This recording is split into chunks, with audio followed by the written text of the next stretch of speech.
there you are, my good man. A Turkish triple tornado with black, no sugar, no cream, if I remember correctly. Right. So, level with me, Mark. I haven't seen you in months. Alright, Penny. You want to know what's wrong? I'm all ears. Martin Kobakowicz is now officially involved. Well, I would beg to differ with that.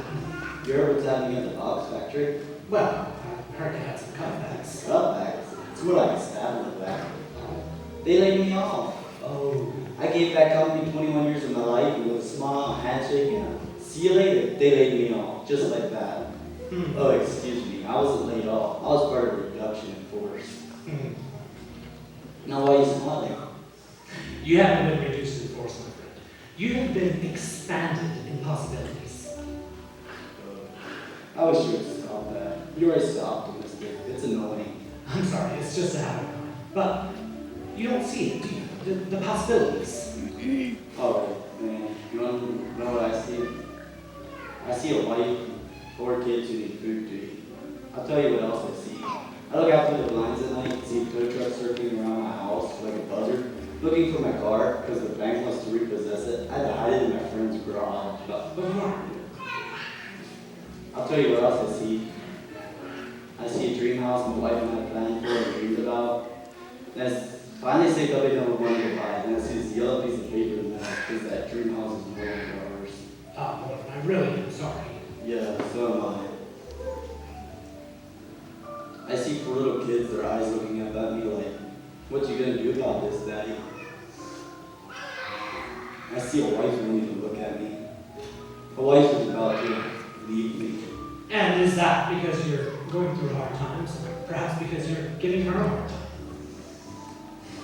Thanks for the compliment. I gotta go. So, do you like the way things are? I'm listening. This way, Mark, if you would please. Look, I gotta send out more resumes and stuff and update my website, Facebook thing. I don't have time for games and toys and stuff. What if I told you that behind this door is a steady job, a good income, and stability for the rest of your life? I'm listening again. Then I challenge you, Mark. Open the door. Alright, nothing to lose. Locked. Figures. Mark, sometimes a closed door can be the greatest of blessings. I hate object lessons. You haven't ever happened. Mark, for one moment, forget the job, forget the money, the resume. What do you really want to do? I mean, more than anything. More importantly, what is God's dream for you? You know what it is. All right, remind me. I want to paint. Yes. Now, why are you looking at me like that? You know you got that twinkle thing in your eye. It's annoying. You haven't ever happened. But Mark, my friend, you are one of the most gifted artists I have ever known. Yeah? I told you that 5 years ago when I bought your piece, right there in the fireplace, Misty Mountain Lane. Yeah, I remember. No, you forgot. You forgot that passion for painting that God has placed in you. Now, let's see. Ah, yes, The Hedge of Thorns. Oh, one of my very favorite books. Written in 1611. I'm thrilled. Now, let's see, where should we put you? Fireplace room? No. The reflection room? How about the bathroom? Ah, I have just the room for you. You remember the routine? Yeah, we just booked and it changed my life or something like that. Something very much like that, yes indeed. Ow, what's this big old head doing in here? Martin, meet Credigus Levigata, aka the English Harvey. Credigus Levigata, meet Martin. Don't you have something more comfy like throne room? Well, yes, but God's not always interested in what makes you comfortable, my friend. He is interested in what makes your character. So instead of the throne room, I have chosen for you the thorn room, to do its wise and wild and wonderful epic work to weave you in its wisdom and wipe away your worries. I'll see you when you're finished.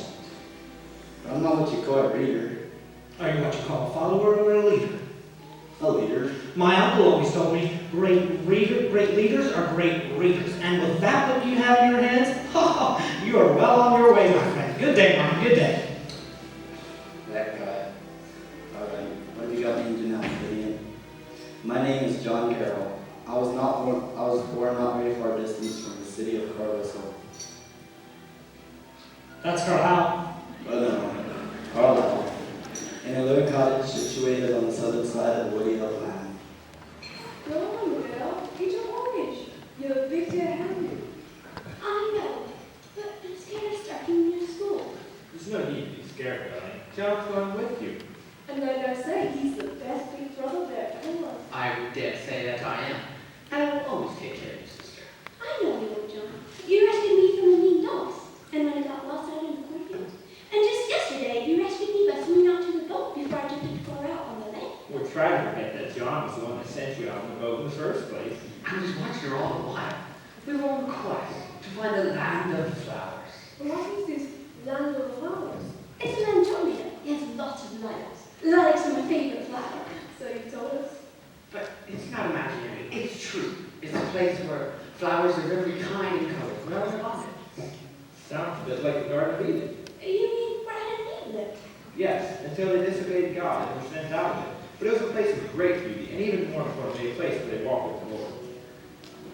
But it's still around somewhere, isn't it, Father?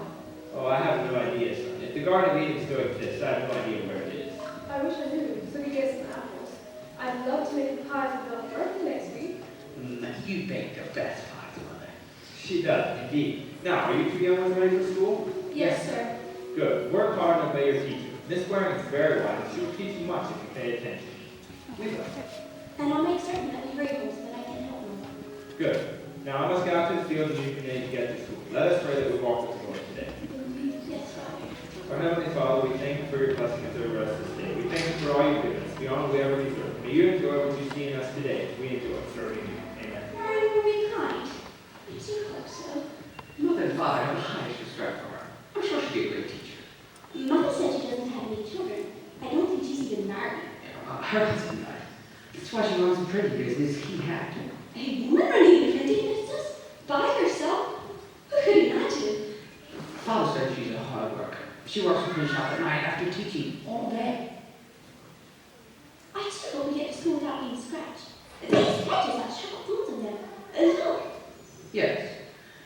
I've been through here many times. With Father, he always warns me not to get too close to the hedge. So let me warn you as well. Look at this one. It's as long as my hand. I believe that sharp as Father's knife lets a pierce straight through you. Have you ever wondered what's on the other side? The hedges are so thick and tall. I don't know how we'd ever find out. Why? Even if I stood on your shoulders, I don't believe I could see what's on the other side. Let's take a look. I can see nothing at all, really. Bits of light here and there. It truly is as thick as can be. But if I step back and jump, What'd you see? the top of a tree. It is very beautiful. I've never seen anything like it. Perhaps we should ask Father. But I suppose we need to hurry. It will be pleasant. So I for us to be late on our first day. Yes, it would. I suppose I dropped a bit. I was wondering what might be on the other side of the hedge of thorns. Ah, my brother had a small stone here once. He tried to retrieve it, but the thorns got him bad. I did notice, though, there were some very beautiful trees on the other side. That's because you're so much taller than I am. I can't see beyond it at all. But I've heard them think. Really? Like what?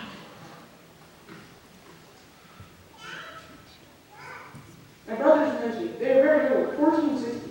It said that there are waterfalls, flowers, and trees with fruit so juicy and luscious, as sweet as candy. Children, it's time to begin our arithmetic lesson. Please, take your seats. How do they know how to be there? Who owns it? I never heard. Boys, I ask you to sit down. Now, open your books and behave yourselves.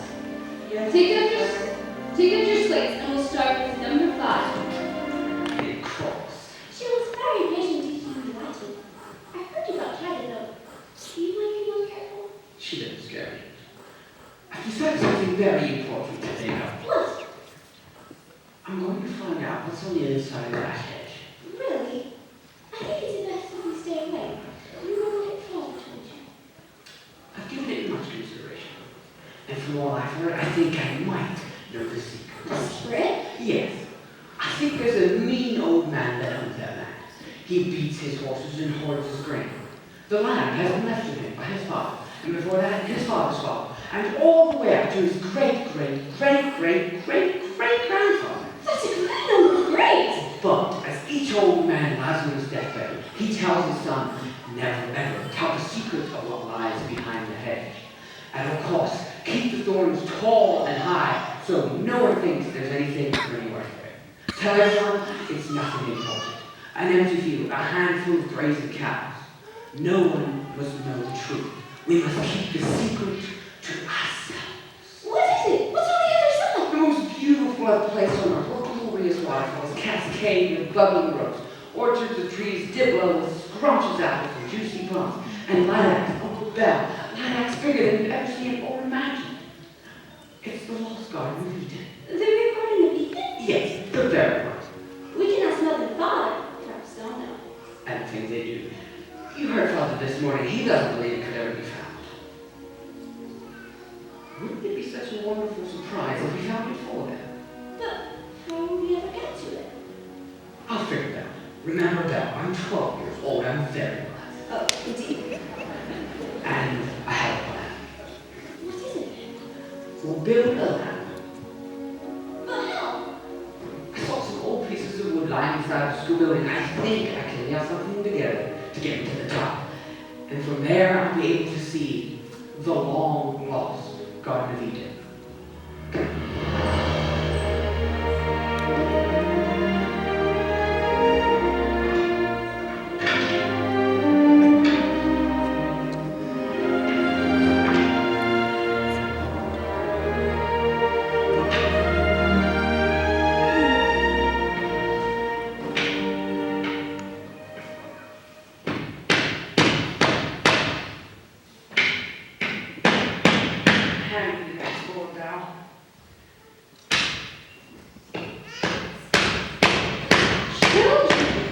What are you still doing here? And why are you making such a racket? I can hardly hear myself think. Sorry to bother you, Mrs. Waring. We'll go to the ladder. John Carroll, I will remind you, it is rude to shush your sister.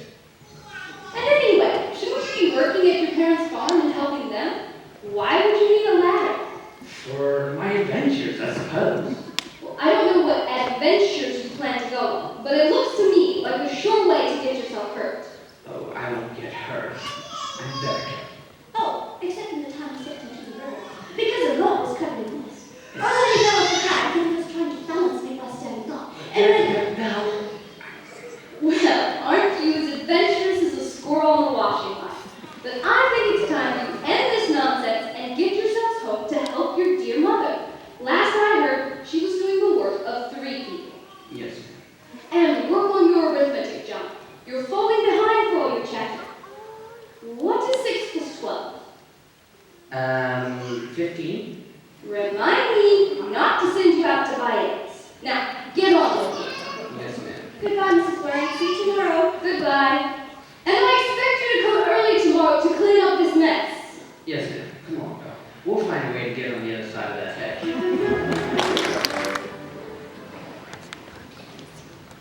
It's fine, dinner. Yes, delicious food, Mother. Now, I have a surprise for you children. John, bring me that box over there. Oh, it's very heavy. What is it? What is it? Open it, John. It's a book. A big book. It's a Bible, isn't it, Father? Yes, Belle, a Bible of our very own. Besides the minister and Johnson about it, we have the only Bible in town. We must always be very careful with it. But how could we afford it? Father sold one of the cows earlier this week. A cat. But that leaves us with only one. Will we have enough milk? We'll survive, John. As the word says, man does not live by bread alone. Indeed not. We need milk too. Perhaps I shall read the verse to you. Here it is, Deuteronomy 8. He humbled you, causing you to hunger, and then feeding you with manna which neither you nor your fathers had known, to teach you that man does not live by bread alone, but on every word that comes from the mouth of the Lord.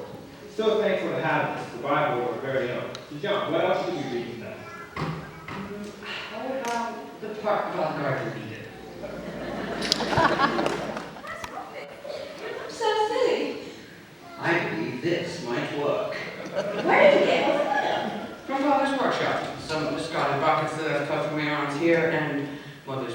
hail from the helmet.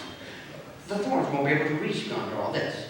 I'll climb the hedge to the top and down the other side. What do you think? A fine plan, perhaps. But I'm still afraid you're going to get yourself in trouble. And you are ridiculous. I believe I look like a knight in shining armor. Or perhaps a knight who lost his fight with a scarecrow. You will laugh at me when you see what's on the other side. I can't wait to show you. And now, here goes the knight off to conquer the Hedge of Thorns. If you must. Now, to climb. Ow. Oh, Be careful that branch. I can do this. Ow. You're bleeding. Ow. Come on, enough for the Thorns to go right through my gloves. Please stop. Please get down. Oh, John, are you afraid? oh, guess it was too heavy for that branch. Glad you're right. Scary. Oh, there's nothing to be scared of. Your arms are bleeding. So are your hands. Oh, it's not that bad. Dad, please don't say anything to Mother or Father. I don't want them to worry. On one condition. You will never try to climb that hedge again. I won't. You have my word. I don't know why this has become so important to you. There might be nothing on the other side. But there might be something wonderful. And I need to find out. Right, darling Belle. Here is the apple pie I promised. It's delicious. Thank you, Mother. And then do please, yes indeed, give some sugar plums, go with it. Thank you, Father. My present is very fine. But you need to go to our room to see it. Very well. And here we are. Oh, John! I can't believe my eyes! Mother, come look at this. All the lilacs. Hundreds of them. I can't even see my bed through all of them. Do you like them? I love them. Smell them all. That is such a good natural. Thank you, John. This is marvelous. You're welcome. It's getting dark, John. You don't have to get some wood chop, but we still have the light of day. Yes, Father. Scratches on your arm. What caused them? These? Oh, the Hedge of Thorns on the way to school. I was being foolish and tripped and fell. Hedges help keep us on the path, son. Be certain to be more careful in the future. Yes, sir. I'll be more careful. Today, Mrs. Warrington was teaching me geometry today. I'm so excited. Belle, can you keep a secret? I suppose. But don't think I keep none of your secrets. Only one more. What's in your satchel? This. That's it, John. I only brought you for today. Don't you see, with this, we can chop through the hedge. Watch.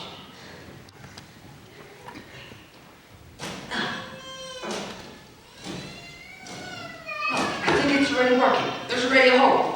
Yes, you're doing it. But don't think about going to school first. That is starting to. We still need to get through the meadow.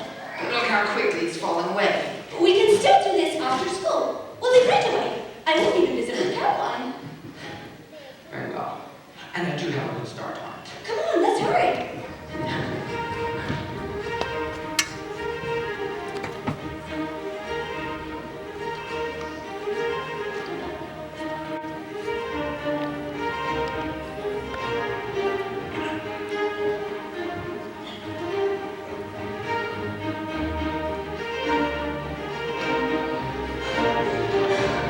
Hurry, Belle. Carol, the girls are in a bit of a pair after school. We're almost there. Coming. Here it is. That hole in the hedge doesn't look as big as I remember it to be. I don't know. Perhaps this isn't a very good idea. But we were told to stay on the path. Remember? Grown-ups worry too much. They'll be grateful when they see what we found. Think of how Mother likes to make fruit pies and how happy she'll be when she sees those magnificent ones. I don't know. I think we should go home. Don't worry, Belle. I promise to always protect you. And just think, you'll be the first to discover the lost Garden of Eden. Yes. Well, if you think it's a good idea, I don't know what you think.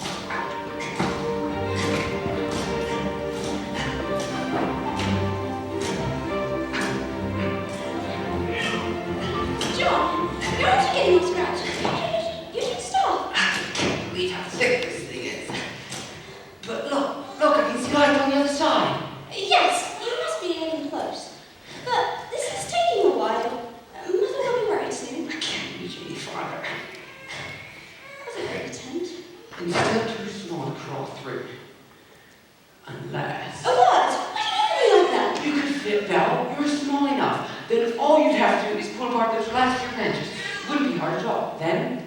could be on the other side. I don't think Father would want me to do so. Please, let's go home. We're almost there. You must go. Please, just take a peek to see what's on the other side. That's all I ask. Then we'll go home. I suppose I could try. Very good. Thank you, Belle. Here, let me hold this branch back for you. Ouch! These are sharp! Yeah, then go farther. No, it's no use. It's too thick. You must, please. No, it's too thick. And I'm going to cut me. Please, let me get out. We're so close. You have to get to the other side. Here, let me help you. John, what are you doing? Here, I can help you get through. No, John, stop! Almost there. Stop, John, stop! I'm pulling you back, Belle. I'm pulling you back. Sorry, Belle. I need you to squeeze you out. 1, 2, 3. Oh, Belle, I'm so sorry. You'll be all right. You'll be all right.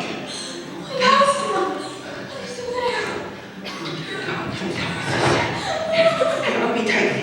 I'll get you real quickly. Mother can help. Dear God, please help.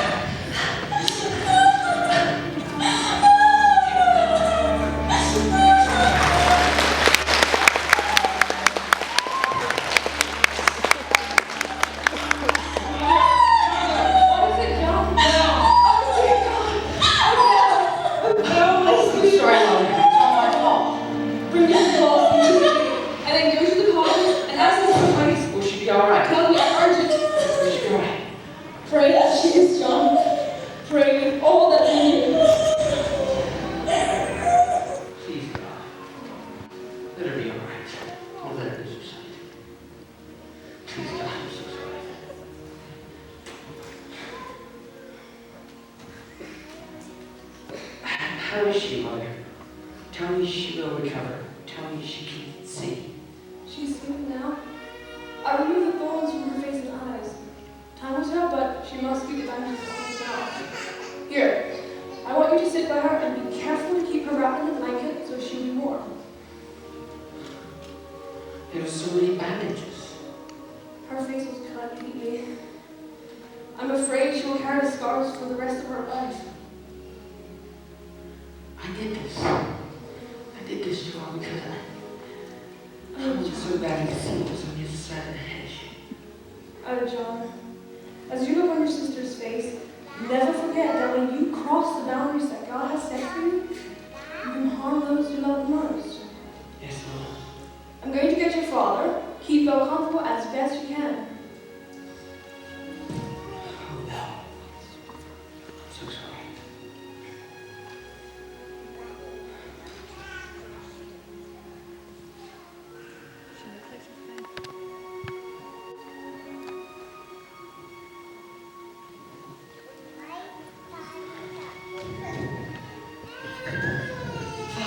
Father, I'm so sorry. It's all my fault.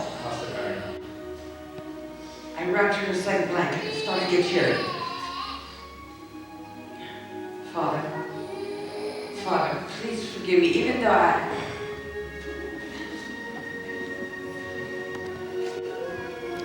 He never speaks to me again. Let him have his time with Belle. Perhaps you should do your chores and prepare for bed. It's Bella, right? She's still sleeping. Get dressed. We have somewhere to go. It's dark. The sun will come up shortly. Where are you taking me? Why are you taking me here? Please, I don't ever want to see it again. Father, say something. Is this the spot? I used your hatchet to make that hole. Oh, I can't bear this. Memory of what I've done in my life is all because of the terrible hedge. It's not a terrible hedge. It's a wonderful hedge. How can you say that after what we did to Belle? Come here in front of me. Father, what are you doing? Why? Father! Now look, John. Now can you see what you so deeply wanted to see? Tell me, what is on the other side? A cliff. A chasm like I've never seen. There's no bottom to it. Yes. If you'd have been successful in getting Belle through that hedge, she would have most certainly fallen to her death. So this hedge, these terrible thorns were protecting her. And you. This hedge was planted by a good Christian man many years ago. Sadly, he lost both his children, a young son and a young daughter, over that chasm. They were trying to rescue a lamb stuck on the ledge. The daughter slipped first. Her brother, unaware that she was already dead, tried to save her and also fell. The father grieved for his children, but had the wisdom to do something loving with his grief. He determined no child would ever again suffer such a fate. So then I tried to cross what was put up for my own good. Your desires blinded you to the consequences of disobedience. Sin always tempts you with pleasure, but always leaves you with regret. I have learned a great lesson the hard way. God knows the way you ought to go, and he puts as it were a hedge on this side and on that side to keep you on the path of righteousness. Some are hedged in by careful and vigilant parents, others by hurtful or difficult circumstances, some by sickness, some by poverty. We often do not see how God works in many ways. We often do not see how pain can be for our good. But God wants us to experience pain. God does not willingly afflict us, son. The thorns planted by our mighty Father are for our own good, even though sometimes he calls us pain. I will try. I will try to stay on the path. John, my friend, it's been a long time since I've seen you. William, it has been a long while. At least since last summer when Father worked your fields. I'm so pleased you came to service. How are you occupying your time these days? School mostly, studies and chores. Well, that sounds like a very dull life for a boy. It's not so bad. What? Now, if you lived in Carlisle like myself, you'd never want for excitement and fun. There's so much of it. Really? Like what? So many people our age and older, gatherings and feasting and dancing. We stay up late in the night eating and drinking until we can't fathom another bite. And we make quite the ruckus with laughter and teasing. What do you do in the evenings? Oh, we usually read the Bible together as a family and then go to bed when it gets dark. We need to get up early to do our chores. Dull indeed. Oh, John, you haven't lived until you've seen some of the things I have. Does sound like a grand time. So you'll come, right? I'll introduce you to all my friends. They're some of the wildest characters you've ever met. Yes, I'll come. When? Well, first you can't come in those shabby clothes. You need something presentable, of course. A new suit like mine would be fine. I'm afraid I have no money for a suit. You're a hard worker. Start saving. These friends of mine are from wealthy, prominent class families. They expect better. Of course. Then you'll come with me and we'll have a grand time. John, I'm not feeling well. I think we ought to head home. Oh, hello, William. Hello, Mr. Carroll. William was just telling me of all the fun he has in Carlisle. I see. Well, goodbye, William. I hope to see you soon. Goodbye. You might be careful with William and his friends. I find him quite amusing. Amusing, perhaps, but he's also known for causing trouble. The Bible teaches us that bad companions corrupt good character. But that doesn't mean we can't have fun, does it? It means we ought to seek God for wisdom regarding who we choose as friends. Take heed, son. Yes, sir. He's very ill. What's going on? It's Father, he's very ill. You must go fetch Dr. Bunny. Put the reins on the horse. I'll saddle him and go at once. Put him in the logs on the fire, John. It might be a long night. Shall we heat up some more water with it? Yes, Bill. Please. I do hope he'll be all right. I've prayed as much as I know how.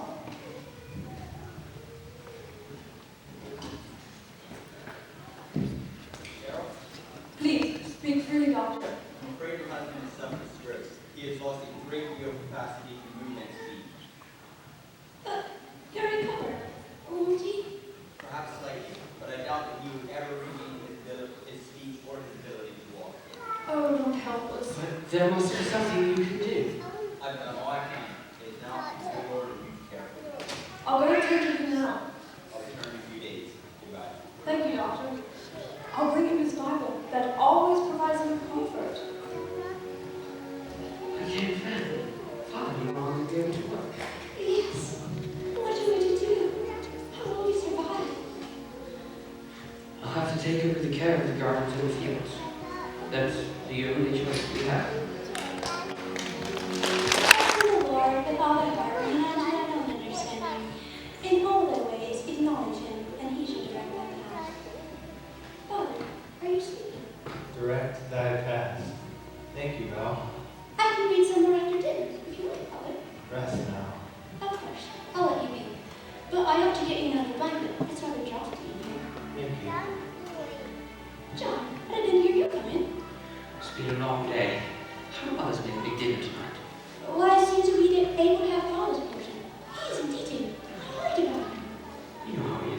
He'll wake up later this evening. I want you to read another 30 pages by candlelight. Do enjoy spending time with him. Where's Mother? Out digging potatoes. We've more than enough. Perhaps I'll be able to sell some in town and afford that new suit I promised Will you might get. You're still talking about that. There seems to be far more important things at hand than amusing yourself in the city. Working hard, I deserve some enjoyment. As you mean, I don't bother getting on the blanket. I take them to him. Of course. But be quiet, he's resting.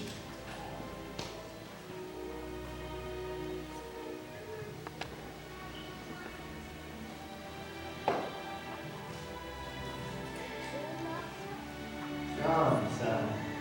What? Felt like you'd be sleeping. Chair, beside me.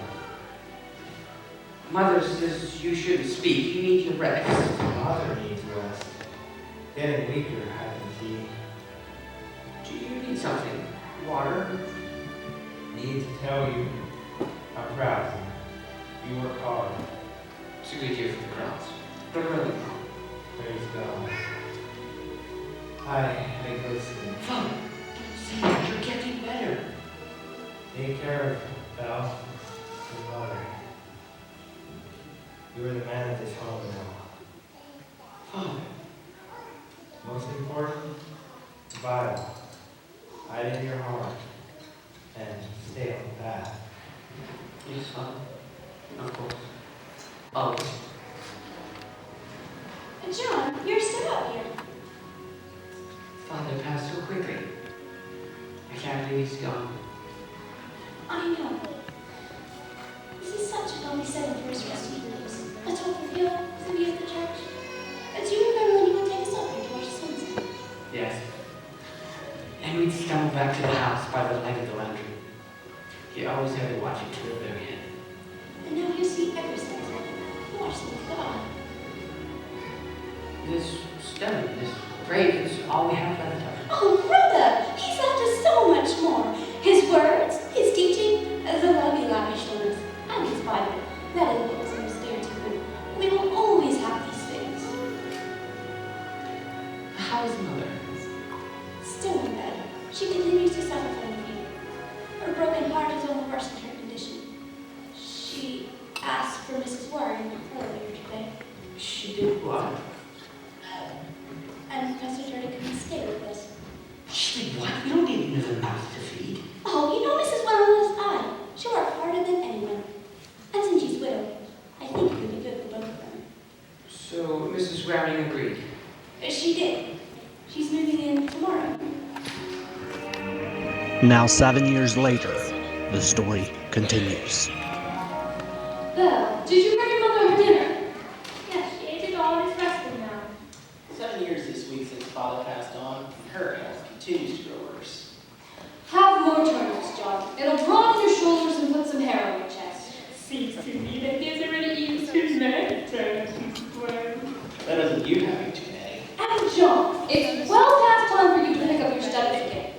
I plan on working with you after dinner each night to see that you keep up with the other students. But Mrs. Waring, Oh no, no arguments. I'll not have you grow into a young man with as much intelligence as a pound of cow dung.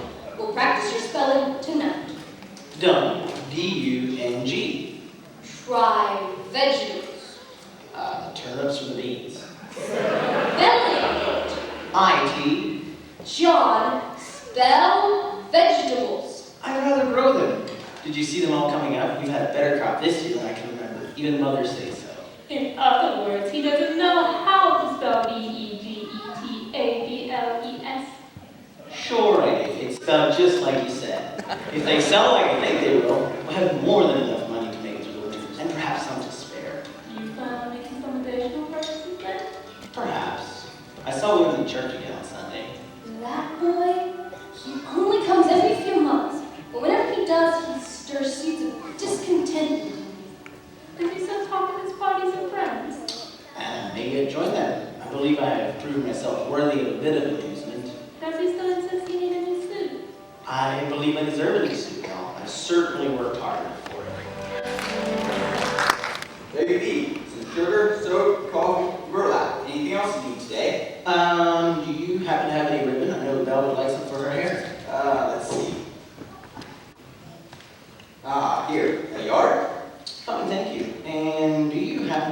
suits. Dressing like a gentleman now, are you? Just so happens I received a new tweed one yesterday. It's hanging in the back room.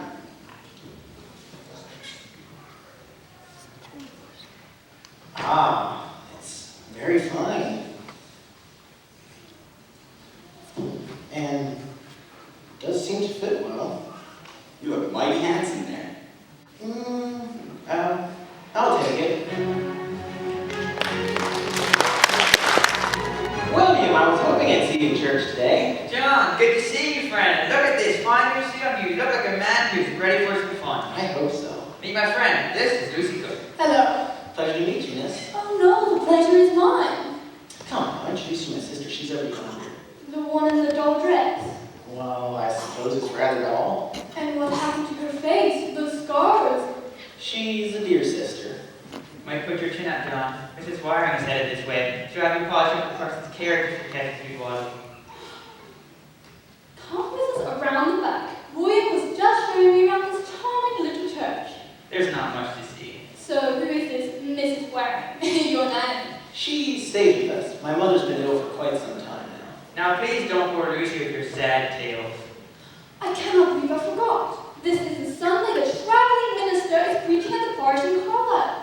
Oh, we must attend. You remember William? I told you all about him. Did you? Of course. How could you forget? Oh, yes. Reverend Green. A fine and upstanding man with a powerful message. Perhaps you could join us, John. I'm certain you enjoyed the service in Carlisle very much. I don't think so, but thank you for the invitation. Oh, you must. You're so very handsome in your suit. I'd be honored to have a man such as yourself accompany me on our walk. But Belle and Mrs. Waring will be expecting you for the walk home.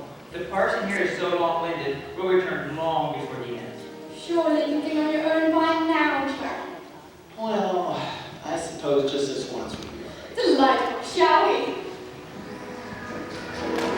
Where is this parish again? We're nearly there. It seems a bit out of our way. Yet it's surprisingly so well attended.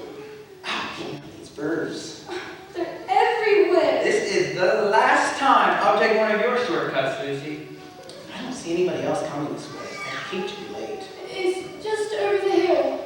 But I don't see anything for miles. What do you mean? Look over yonder. That would end a church? It doesn't even have a roof. Well now, I suppose we missed the minister. What a shame, isn't it, William? Very sad indeed. Perhaps a drink will help us fix our sorrow. You've deceived me all along. There never was a traveling minister. We're only helping you have a bit of fun. Now, don't be cross. Yes, we'll make it up to you. Don't you have something Lucy to punish this young man's thirst? He's had a long walk. I believe there might be something in the church. There's no longer a church. There's something inside that will open your eyes more than a Sunday sermon. Some of my father's fresh fruit. This is the sweetest drink you've ever tasted, John. I couldn't. I don't drink this stuff. That's right, Lucy.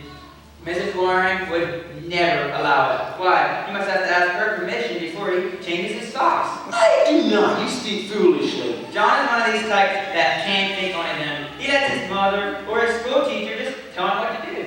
I am quite capable of making my own decisions. There's nothing better than a cool sip of brew on a hot day. It's good for your soul. My soul? Come now. My soul doesn't need your strong drink. Once you taste it, you'll see, and you'll have more fun than you ever had. You won't hard to try it. We were ready in this church. We may as well enjoy our time together. Come now, John. Just a taste to see if you like it. Well, I suppose I could have a sip. Here, this one is all yours.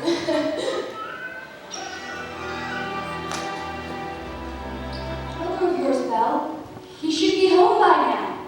He said he was going to church and fall out, although I thought he's not back yet. Your mother is getting worse. He should be here. Is she comfortable? For the time being. Is mother good? Let's just hope your brother returns quickly.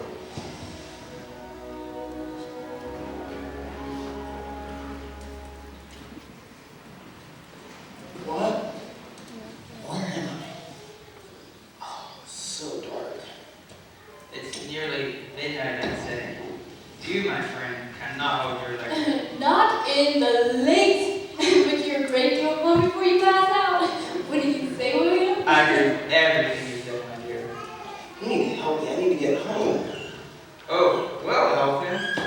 we help him? Oh yes, we can carry him. Or perhaps he can carry us. There's horses on the other side of the fence. Who do they belong to? Farmer Franklin. He won't mind if you just take one. Not to act all human if you would miss it. But I can't steal a horse. It's called borrowing. Stealing's only when you don't get it back. Do you have any other idea how to get home? Well, perhaps I could ask the farmer. Of course. Wake him up in the middle of the night with the smell of brewing grass, and he'll be sure to lend you one of his horses. I suppose you're right. Perhaps I could just borrow one. I'll return it in the morning. He won't even miss it. Yes, that's what I'll do. Come here, girl. What's wrong with you? She hasn't been broken yet, has she? Perhaps you could cajole with some sweets. Or some leftover brew.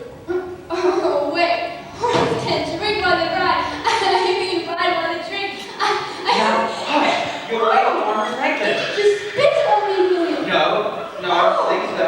It's raining. Now help me grab the horse. Oh, rain! Got it. Now, if she'll just let me get on it. He did. Look, a light is coming this way. A lantern. Mr. Franklin must have heard. What's going on out there? Who are you? What do we do? You go, John. Come on, girl. I need to get home. Yeah! Feeling a horse. Can you believe it? The farmer, he's coming and run! The other way. On the road. The tree! Watch the tree! Oh! My leg. My head. That insane horse. What am I saying? It was my own fault. Now what am I to do? It's so cold. My head. It hurts so much. Yay! What in the... Whoa! Hello there? Is he dead? John, Carol, is that you? Please help me. John, what happened? Were you robbed? I did this myself in my head. Looks like you bled quite a bit. Must have been quite the fall. You've been drinking. I can smell the alcohol on you. Yes, sir. You ought to be ashamed of yourself. Look at that fine suit you bought on me last week. Torn and covered in mud. Ruined. Please, Mr. Twickett, I was thrown off a horse. A horse? Ah, perhaps it was Richard Franklin's horse. He saw someone steal it last night. Are you a thief, my boy? No, I only meant... Sounds like you're a thief and a liar. Well, it seems you've gotten what you deserve. Your poor father must be rolling over in his grave. I see no reason for me to help you. But please, Mr. Twickett, I can explain. The stench of your breath does the explaining for you, John. But no, please, Mr. Twickett, I beg you. Step back, John. You'll spook the horse. No, Mr. Twickett. Step back. Ow, my leg. Whoa. Boy, that's a nasty grate. Bone broke clean too. Don't faint now, John. You must stay awake. You may have asked for such trouble, but I'm not a man without mercy. I will see to it you make it home safely. Thank you. God save your soul.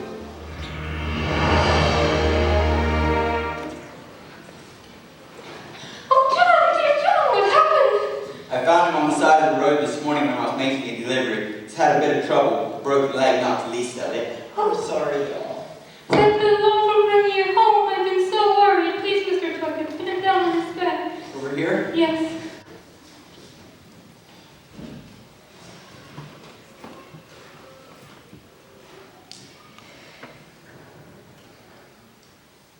I'll inform Dr. Fleming when I get into town. Thank you. I'm most grateful. Where's your Mother Bell or Mrs. Waring? Father and Mother passed on to heaven yesterday. What? Mother's gone? Ah, God rest her soul. She was a good, godly woman. My condolences to you. Thank you. Mrs. Waring's out looking for John now. She went into the village too far if anyone can see him. I'll inform her when I get there. Good day, Belle. Good day. Oh, John, I was afraid I would lose you too. Mother's gone and I never got to say goodbye. She was not a good life of days, John, but you knew that. She died knowing your love for her. I'm glad she never had to see me like this. She raised me to be a better man than I am. You can still be that man. The Lord has abundant in mercy toward those who turn to him. Rest yourself, your heart with favor. Father was right. Bad companions do corrupt good character, and it all happens so fast. Oh, John. Look at me, Val. What have I done? Good morning, John. Here is your breakfast. Thank you.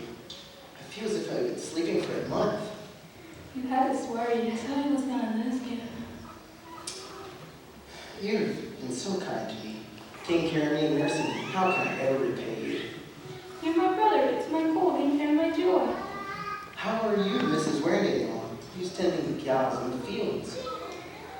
The Lord has been so good to us. Mrs. Waring's nephew, Thomas, has taken over the fish shop and has done well with it. He's coming early to work the fields. I tend to the cows, Mrs. Waring clothes in the garden. We haven't much, but we have enough. He's provided for you because of your faithfulness. When Thomas has an opportunity, please send him in. I'd like to thank him for his generosity. Indeed. And would you be as kind as to bring Father's Bible to me? I would like to read it after breakfast. Of course, I'll get it now. And perhaps some parchment and a quill. Do you have a letter to write? First, a note to Mr. Franklin, pleading for his forgiveness. I'm not sure how I'll do it, but I must repay him for the horse I borrowed or stole. And then I believe I should write my story, lest I forget the pain of going off of God's path. I must thank you, Thomas. You've been so very kind to me, taking care of the fields and taking over the print shop so Mrs. Waring can help Belle. Your sister is the most loving and wise person I've ever met.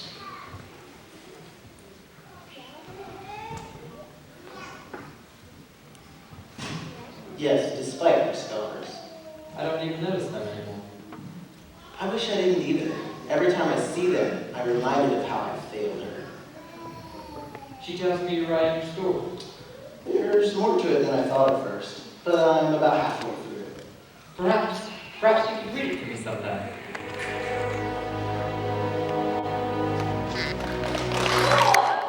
You come down here with those apples.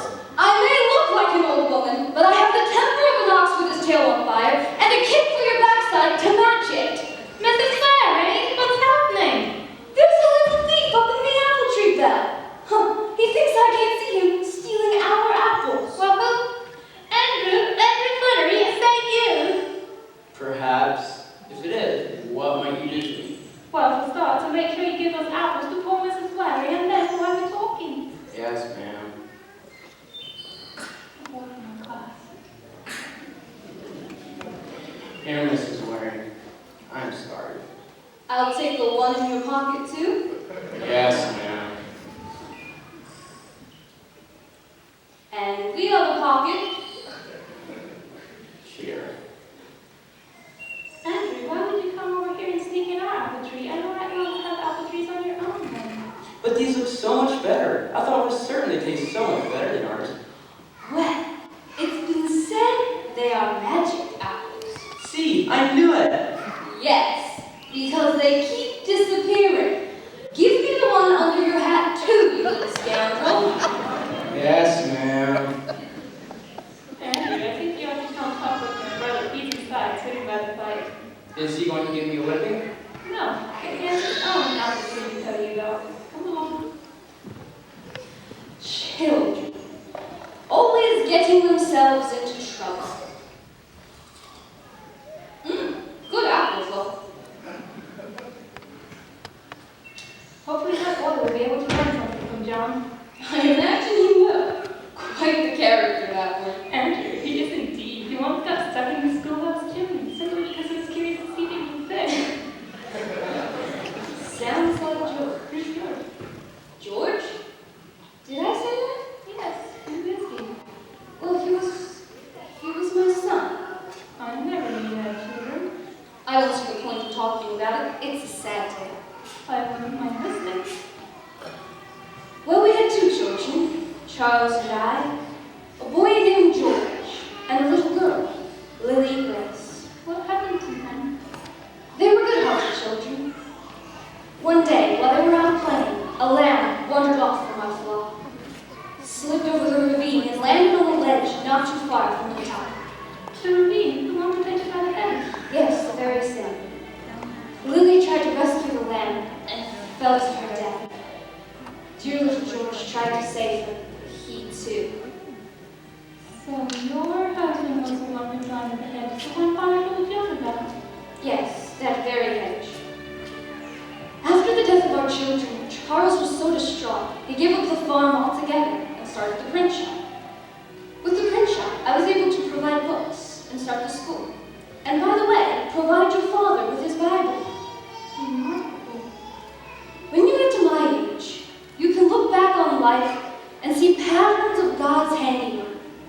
And I can see how God used the hedges of difficulty to move Charles to start the print shop and move me to teach. I may have lost 2 children, but now through the blessing of God's hedges, I have gained many. Remarkable. I never knew. Well, don't dawdle your day away thinking about it. We've got the washing to do. Those men of ours see to that. Yes, Mrs. Waring. I heard you had a visitor today, John. One of Bell's students. She tells me you left wiser than when he came.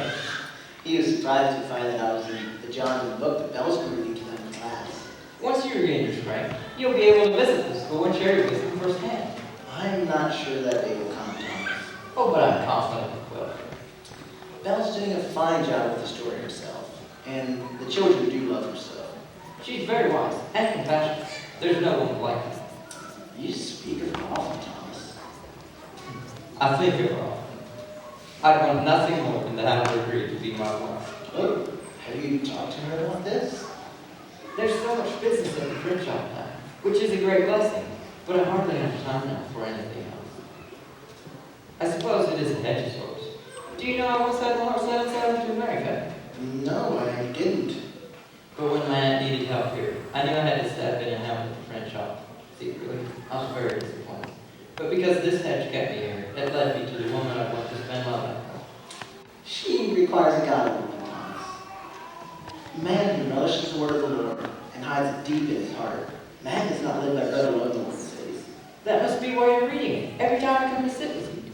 My father's Bible has become my greatest treasure, just like it was to him. I strive to be that man who walks with the Lord every day, John, and I believe God is making me into that man. There's only one more thing you ought to know. What is that? Bring her lilacs, lots of lilacs. Thanks for the advice. Were you able to write some today? Yes, would you like to hear it? Very much so, if it won't be too much for you. Remember, will often bring bitter consequences, but our Heavenly Father is still abundant in mercy Mercy toward for those who turn to him. That the wicked forsake his ways, and the unrighteous man his faults, and let him return unto the Lord, and he will have mercy upon him, to our God, for he will abundantly pardon. Yes, that is the end. It can't be the end. Please go on. What happens to John? That's all for now. We're dismissing early today. Miss Carol, Andrew said that John is your brother. Is that true? Yes, and John is my brother.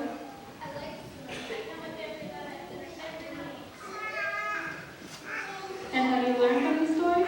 Yes, I think at the times I'm tempted to lie, or the times I don't want to obey my father. Then, my brother has accomplished what he has been called to do. You said you'd come talk to us? I'm afraid not.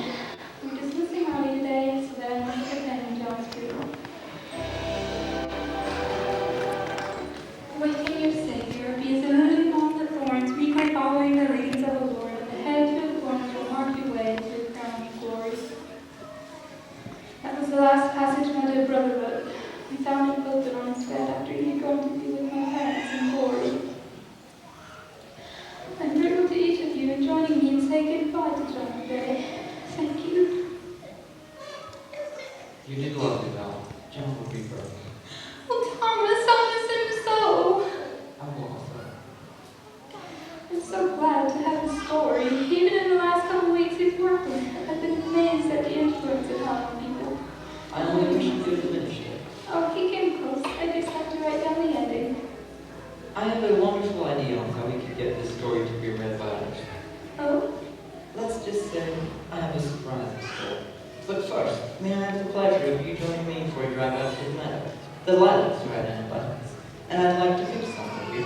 Lilacs? How did you know?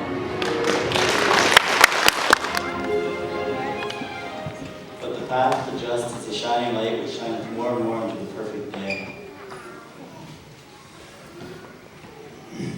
So, John, your thoughts? I like the story of Finn, but I'm not a bad guy. Oh, I didn't say you were, my friend. Sometimes God hedges us in, not because we're bad, but because he wants to draw us closer to himself. Losing your job may be the best thing that ever happened to you. And one day, when you look back, you can see it all started the day you were laid off. But I gotta support my family. Absolutely, of course you do. But this time when you find your next job, make sure you redeem the time. Sharpen your skills, develop your gift. Keep painting hard. And allow the great creator to create great things through you. And watch what happens. Yeah. Your dream isn't cold storage. It's time to take it out. Time to warm it up. Maybe. Fast forward to the end of your life. You're either going to say, I wish I had, or you're going to say, with God, I did the impossible. Your choice begins today. But it's been a long time. I don't know if I can dream anymore. Start with God. Ask him to help you dream again. There is no one better to ask. After all, he is the great dreamer. All right, ladies and gentlemen, please join me in welcoming to the stage Marla, who played the older Belle. And Janae, who played Mother. Ladies and gentlemen, please welcome Charlene, who played Lucy. Everyone, please welcome Elena, who played Elsie. Please welcome Allison, who played Mrs. Waring. All right, let's welcome to the stage Randy, who played older John. Please welcome to the stage Wendell, who played the younger Belle. Ladies and gentlemen, let's welcome Michael, who played Mr. Finian and director. Ladies and gentlemen, welcome to the stage Chad, who played William. Please welcome Tristan, who played as father. Please welcome Rylan, who played Peter. Please welcome Andrew, who played Martin. Please welcome Ryan, who played young William and Andy. John, who played as John. Please welcome Jamie, who carried the role of Thomas. Ladies and gentlemen, welcome Tyler, who played Mr. Pickett. And last but not least, let's make welcome Stephanie, who was the sound tech.